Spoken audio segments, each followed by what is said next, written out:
former U.S. attorney, founding partner of Genova and Tensing.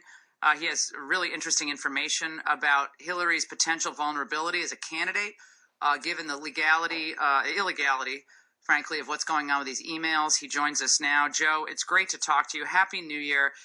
So she doesn't meet the thresholds, a court-ordered threshold of the percentage of emails that had to be turned over. What they said at the end of the year, December 30th, they said, we've been working really hard and we did the best we could, basically. What's your reaction to this and what are your sources telling you?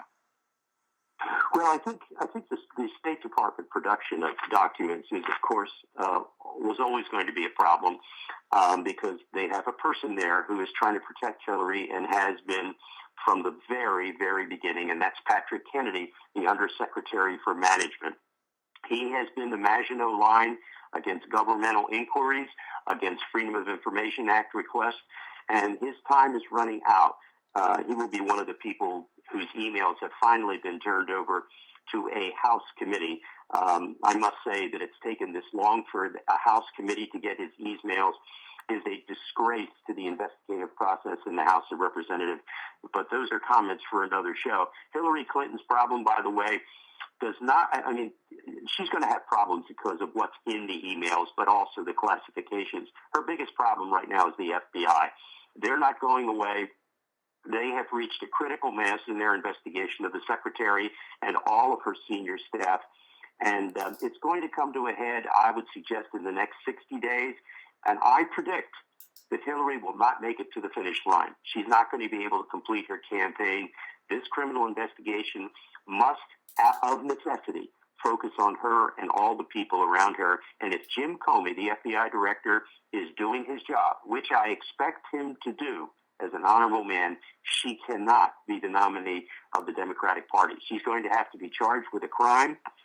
It's going to be a very complex matter for the Department of Justice, but they're not going to be able to walk away from it. She and her staff have committed numerous federal crimes involving the negligent and improper handling of classified information.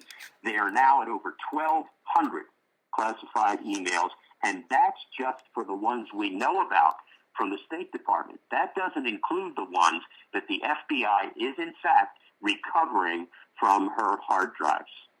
Joe, let's make sure that everyone understands what you're saying. So Hillary testifies on Capitol Hill and says she did not receive classified, or did she say receive or send? You always have to parse the words with Hillary. That is false, correct? She has actually said both things, okay. And she's also then modified it to say none that were marked classified.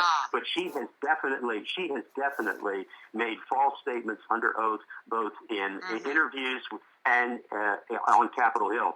She has not yet been interviewed by the FBI in their investigation. That will be the final step in their investigation. But as a matter of fact, the Bureau has so much information about criminal conduct by her and her staff that there is no way that they walk away from this. They're going to make a recommendation that people be charged, and then Loretta Lynch is going to have the decision of a lifetime. Well, do you have confidence that Loretta Lynch, from what we saw with her handling of the Baltimore riots and all that, is going to okay green light an indictment of Hillary Clinton in an election year? I believe that the evidence that the FBI is compiling will be so compelling that unless she agrees to the charges, there will be a massive revolt inside the FBI, which she will not be able to survive as an attorney general. It will be like Watergate